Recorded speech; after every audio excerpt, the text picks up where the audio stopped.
Hey guys, Jordan from Team Nig9 coming at you with another video. This video is actually going to be on my favorite deck of all time, Skull Servants. I wanted to preface this with I am proxying two cards because I can't find, it's a common, it's the White Prince. I have some, but, well, I had some, but I used them as translations, so they kind of got lost in all my bulk and all. The reason I say translation is I just got rid of, like a month ago, my nice ones of these. I had French ones. The reason I had French is because they actually say Skull Servant kind of in the name in French. They're like Skull Cervantes or something like that in the name. So it was pretty cool. But I just got rid of those to the friend who introduced me to the deck 3 years ago. I would call myself a veteran of this deck. I do think my build is leagues ahead of everyone else's. Just because of how long and how much I've played the deck and like how I've experienced it in tournaments. I don't want to I'm not saying anything bad about anyone else's, so please don't take it that way. But I do feel like my build is pretty far ahead of other builds. Another preface is I'm also going to say this is not lawn mowing. Oh, sorry about that, guys. This deck isn't a lawn mowing deck. I don't think that card should go in this deck. The only deck that I think should run lawn mowing is Pure Lightsworns, maybe, and Infernoids. I think that those are like the only decks that should be running it, because decks like this with lawn mowing, like with Lightsworns you can still do stuff, and with Infernoids you can still banish from hand, like do stuff. With this deck you can't do nothing when you don't have that card, and so like you're basically just losing games for free.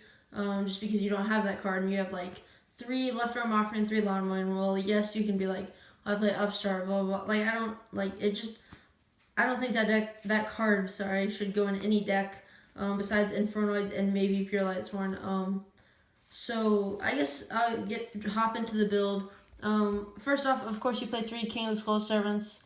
For you people not knowing what these cards do, as most people don't, this card gains 1,000 attack for each Skull Servant in the graveyard, and when this card is destroyed by battle and sent to the graveyard, you can banish the Skull Servant from your grave and bring it back.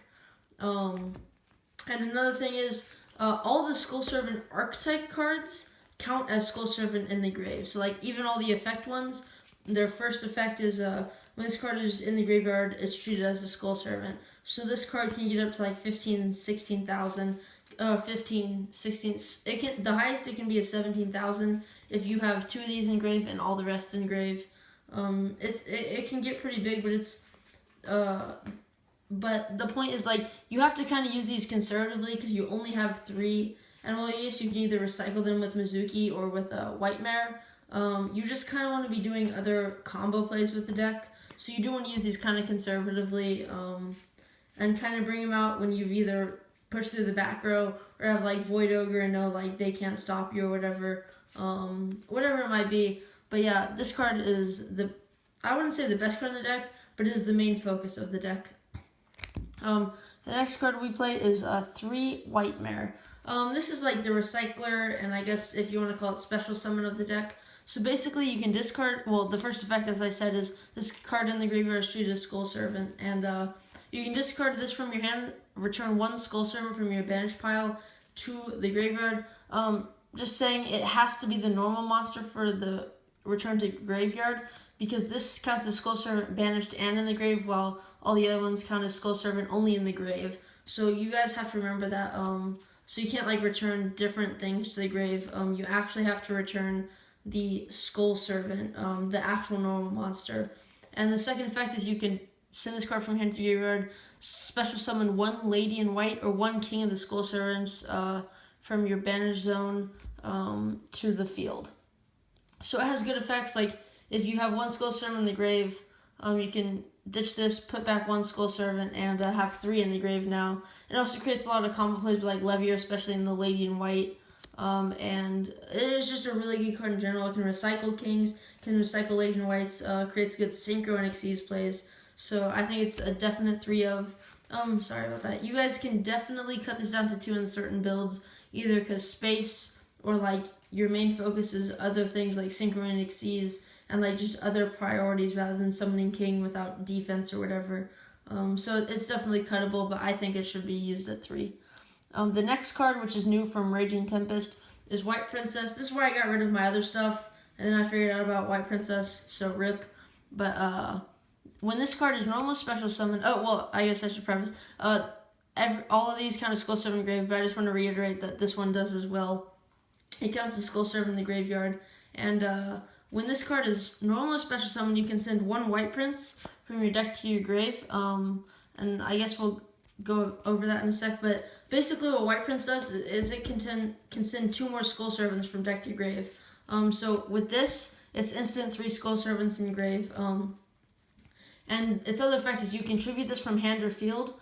Sorry about that, guys. You contribute this card from hand or field to make all monsters lose attack times 300 by their level or rank. And so, like, you know how the king is level 1, I guess I can show it. The king is level 1, so it only lose 300 attack, but things like Orichalc, Volflame, the whatever it might be can lose 300 attack times the level. So, like, Volflame will be like 300, Orichalc will be 8 times 3, like 400 or something. So, like, this card can be used really effectively, and it's also like a hand trap. As I said, it can be triggered from hand.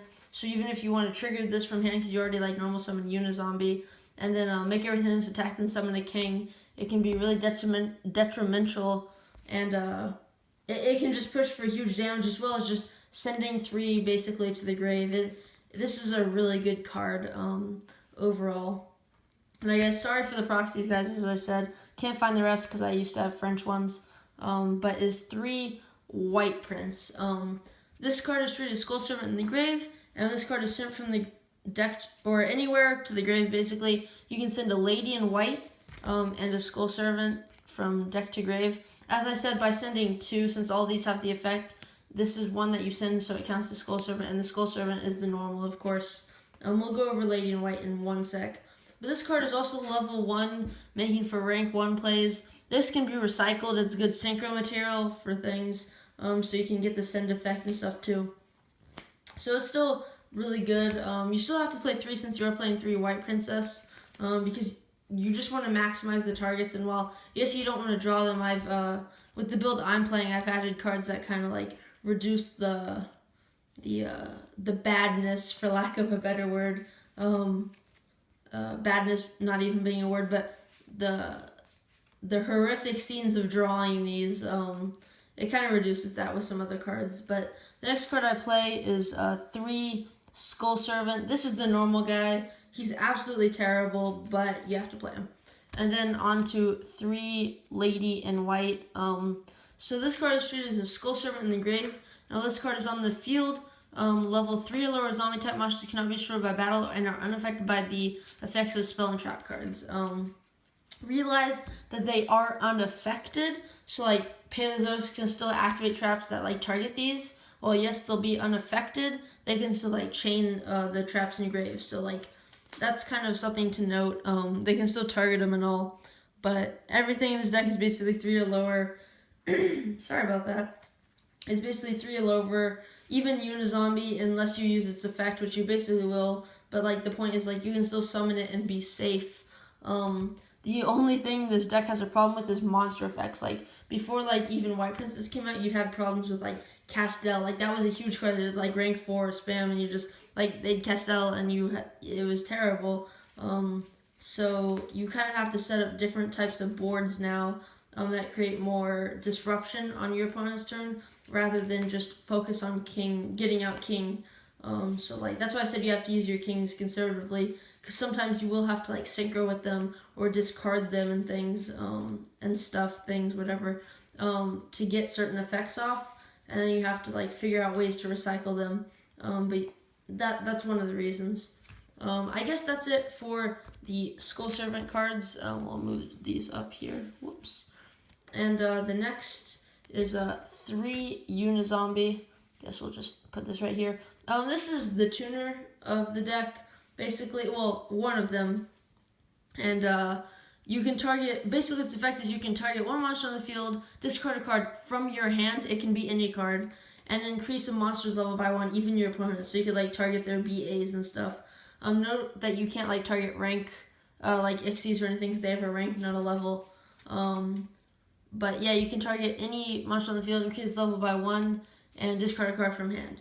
And then its other effect is you can send 1 zombie type monster from your deck to the graveyard, and if you do, increase a target's level by 1. So it's a level modulator, and it can send, like, get your engine going, because it can send, like, Mizukis, it can send white princes, it can send white princesses, things like that. So it's really good as a tuner, but also sends stuff. Something you do have to remember is when it sends from the deck to the grave, only the deck to the grave, only zombies can attack that turn. A lot of people get mixed up that if you discard from hand, you can't attack. That is not the case. You just can't attack when you send from deck to grave. But that's something to remember. And the card we use to get that card out is Shiranui, Solitaire, or Sage, whatever you want to call it. Basically, you contribute this, or you contribute a zombie type monster in general. So if you have like a white prince on the field, you contribute it and still keep this up. But you contribute a zombie type monster on the field to special summon zombie type tuner with 0 attack from your grave or from your deck. So the only targets for that right now are Unizombie and the other Shiranui card. It's a level 2, but you don't play that card. The card is inherently bad at all times. Like it's just so bad. So we don't play that card. It's more inconsistent.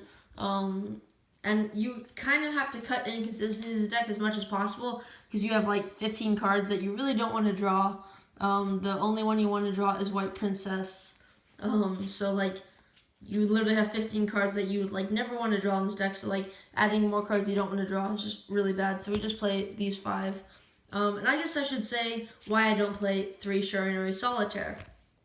That is because like you do play Pod Desires, you do play a few draw cards, and basically I'd rather see a Unizombie over a Shiranui Solitaire. One, because like this can be locked out by vanities while this can't.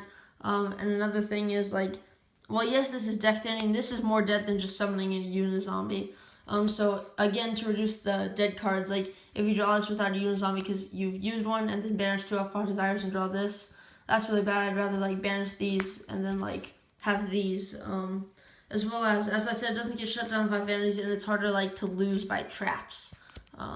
Yes, they'll probably stop the Unizombie if they have traps for the Shiranui, but it kind of like reduces like the thing about vanities and all, which is mainly my main point because like you can still work with vanities because you can like send the zombies and summon King at like a few K and get over stuff, but it's mainly the traps and you kind of want to play around like vanities and other traps, like I guess like more paleo traps that can do stuff.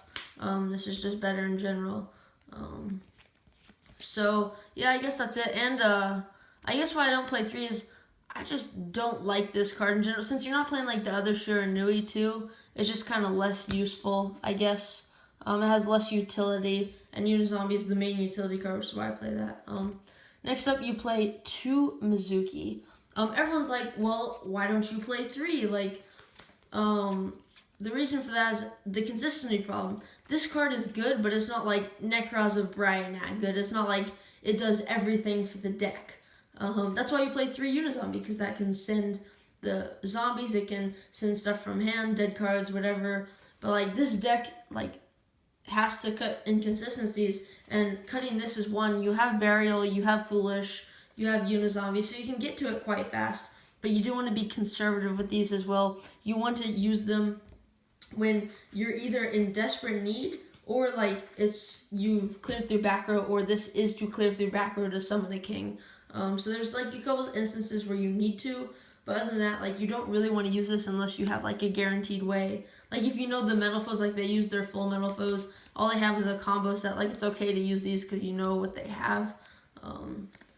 But you just don't want to draw this. You only want to send it, and other than that, it's like really, really, really bad.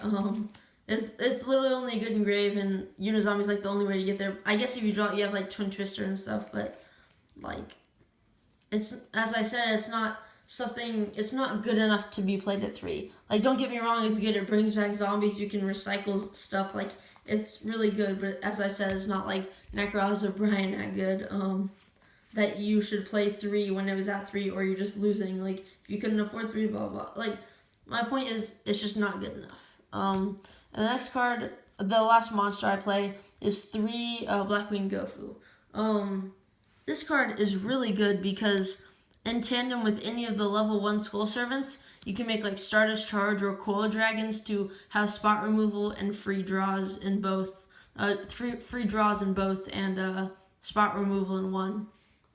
And so that allows more consistency to the deck because more consistency to the deck, if I can elaborate. So you can special tokens for like Mass Change too, and then you can synchro with this in a level 1 Skull Servant to go into things like Stardust Charge Warrior or Coral Dragon, which help advance the deck. Well, if you just played like a third Mizuki and like lawn mowings over these, like it just helps eliminate stuff because it gives you free darks for, as I said, Mass Change 2. It gives you more synchro plays and it can unclog hands. Basically, if you have this in like 4 Skull Servants, you can special summon. You can even synchro into 8 with the White Princess and Lady, so you can make things like Void Ogre and all.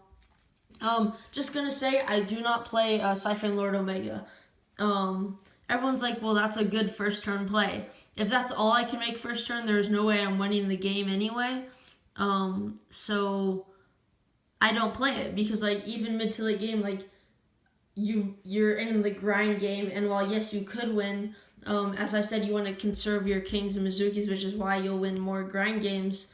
But you don't just want to make Omega, and if that's your only play anyway, like I'd rather be drawing cards with Stardust Charge than just summoning an Omega to put back one card potentially. If you didn't banish anything, it's whatever because you just can summon in Synchro.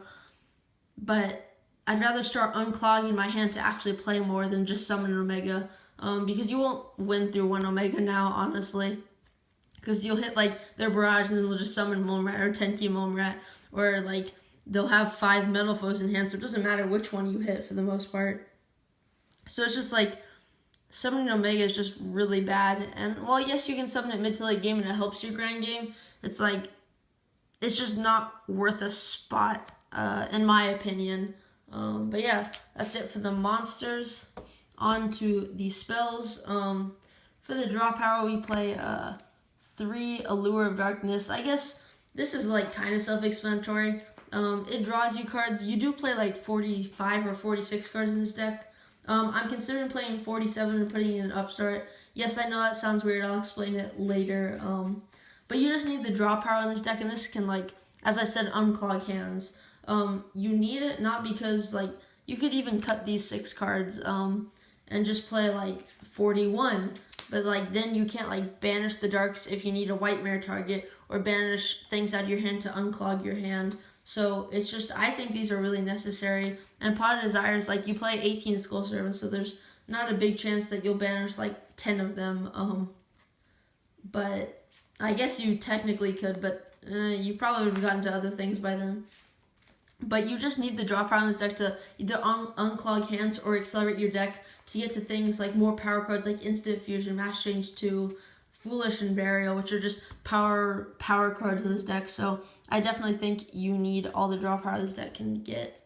I guess some more power cards. Well, the start of the power cards is 3 Instant Fusion. I do, like, to preface this, I play like 4 targets for this. Like, I think this card is absolutely nuts. Oh, here it is. So you play these 4 targets for it. Yes, that is absolutely insane. 4 targets for 3 Instant Fusion. I am considering cutting this card for a Trishula, but because there's a cool play with Soul Charge, but since you're not playing like the Left Arm Offering Lawn Mowing build, you can't like search it as easy. So like, but these cards are just all insane, and I'll get to why I play 4 later.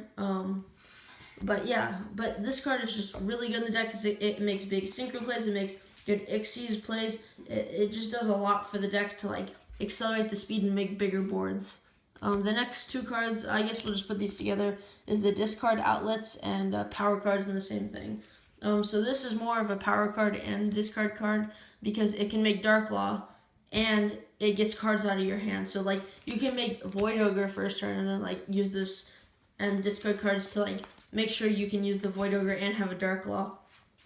And so that's pretty cool. It's also like really good against like lawn mowing decks in and of themselves. So you can like summon it and they'll just be like lawn mowing and you'll just banish all their cards, or they have to somehow play around it in a couple turns, but you're going to be attacking and stuff. So it can be really good against those type of decks. And Twin Twister, it's a good side out against things like Mermels and all. I don't play back row, but I do think it's needed. As I've said in previous deck profiles, like I just don't want to have no back row disruption, because that's just not good going into either bigger tournaments or even locals, because some people will be playing traps and you just don't want to lose to those.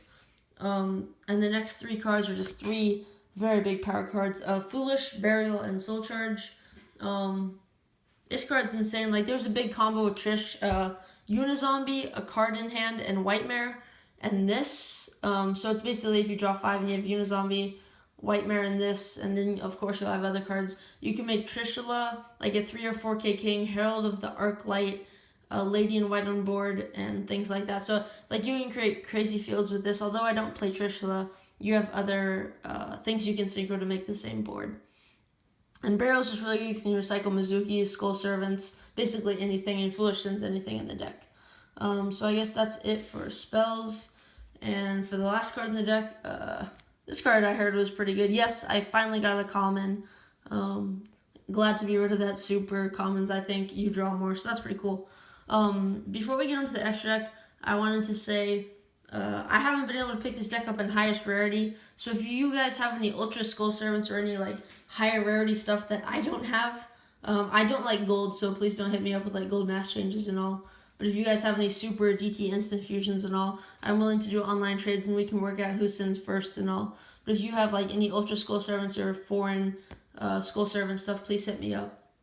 And now onto the extra deck. This is very since I just picked up the stuff again, I went off a build that I made like a few weeks ago since I haven't had my stuff. But I do think this is probably around what I'd play pretty soon. But I guess we'll start with the Ixies. You play 1 Beat Rice, 1 Levier, and 1 Dullahan. This is really good because you have the instant fusion, you have White Princess, and you have Lady in Whites, all of which you can special. So this is very versatile. This is like if you have no other plays, but you need to like overlay a White Prince so you can detach it and stuff. This is good.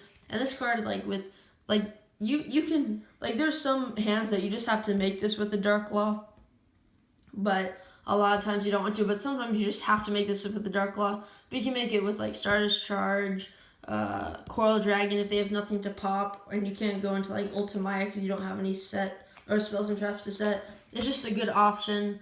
It can get around D-Barrier sometimes, like really rare if you already have stuff on board, but it can. So these cards are just very versatile in the deck. On to the synchros. We play 1 Ultimaya with 1 Crystal Wing. You can summon these, but I actually usually synchro with Gofu or Unizombie and something for this. So that doesn't matter. And Stardust Charge is like, when I was playing, I wanted a generic level 8 that I could synchro into that wasn't like Void Ogre because it took a Dark Tuner, which like you don't really have any non-Dark Tuners, but it's just something more generic because like a lot of times you'll open up a bunch of monsters, but you can like make an 8 with like Gofu and a 3, but you still have 3 monsters in hand. This just wasn't good, so you play Stardust Spark. You can summon these off Ultimaya, but a lot of the time you're just summoning Crystal Wing and have other synchros that you can synchro into. For the 6s, you play 1 Stardust Charge and 1 Coral Dragon. Yes, it seems every deck I play has these cards, but I'm also considering bumping this up to 2. Just like if you can't draw anything good first turn, but have like another Gofu, or you draw another Unizombie, or have another Unizombie, but just a lot of normal summons. You can just summon it again and try to get out of this unclogged hand. And Coral Dragon's pretty relevant because you can like synchro even more. And have like spot removal in 1 card. I don't play Leo, which I probably should, but I don't. But yeah, the last synchro I play is 1 Herald of the Arclight. This card could be made with like a Unizombie late game and like a level 1, or if you like send stuff like have Mizuki in hand, you can like send something, increase another target's level, then Mizuki back like a White Prince, then synchro into this for just negations and a White Prince send from deck. We play 5 fusions as of the moment. You play the 1 Dark Law for the 2 Mass Change second, 1 Reaper on the Nightmare, 1 Norden, and 1 Flame Ghost, and see if I can fit these, and 1 Thousand Eyes. So my reason behind this is like, I did want something to like out problem cards. Like if they full Metalfoes and took my stuff, like I can just make this, take their stuff, have my Skull Servants or whatever they took back into grave. Because King can get like 8k and they're like, well, I have to take that now. So you can take that, get them back into the grave. This is really good because it just makes so many plays, like with Synchro plays, XYZ plays, because you can like summon this, summon a 3, and then already have a 3 on board. I am considering playing like a 7 Synchro, but it hasn't really come up yet. This is for a 3 because like a lot of times you have a 3 Unizombie or a 5 Unizombie, but you can't get to like anything on board because they baited out the White Princess and you had to tribute it or whatever. This is just another 3 to overlay for like Levier or Synchro with. Same thing, if you can reuse a Unizombie with Mizuki but already used its effects, this is good. This is basically a zombie. It's from Spirit Reaper and Nightmare Horse. Spirit Reaper and Nightmare Horse are basically the same card, except they're different names. They can all attack directly and stuff. And this card basically is the same thing, but in fusion. It can attack directly, and I'm not sure the rest of its effect. One card is randomly selected from your opponent's hand and discarded, so just like Spirit Reaper. But since Instant Fusion properly summons the card, you can actually Mizuki this back, which is why it's really important. So that's pretty cool, I guess. But yeah, and this too, you can actually Mizuki this back. So that's pretty cool. And then Dark Law is Dark Law is Dark Law. You play Mass Change 2 and Dark Monsters. You definitely have to play it because there's no other target. A couple of cards I was considering for my extra deck, as I said, was a Leo, another Starter's Charge. If Pendulums become more prevalent, Ignister, and if I played the Armageddon and Dark Grepher build, definitely those. Definitely this. I am prefacing that you just saw like my only discard outlets were like Gofu, if you have another normal summon, and Unizombie and Sure Night Solitaire with like a Foolish. Is that enough? Yes, it actually is. Despite popular belief, it is by far enough. You never want to draw multiples of those cards, but you always want to draw something. So that's Mass Change 2, Gofu, Unizombie, Sure Night Solitaire, Foolish, whatever it might be. I think that is definitely a perfect amount from what I've been testing. I don't really want to brag, but I do feel like my deck builds have been more sophisticated and tested than Lawn Mowing and any of the other decks. But yeah, I guess that's my deck profile of zombies, mostly Skull Servants. But yeah, let me know what you guys think. As I said, if you have any higher rarity, please hit me up because I am trying to high rarity this out again. This is my third choice for regionals. First or second being Symphonics, then Metalfoes, then this. Sorry about that. All decks come with ample testing, of course. Whichever one tests better, I'm going to play. But this is Jordan from Team Neg9, signing out.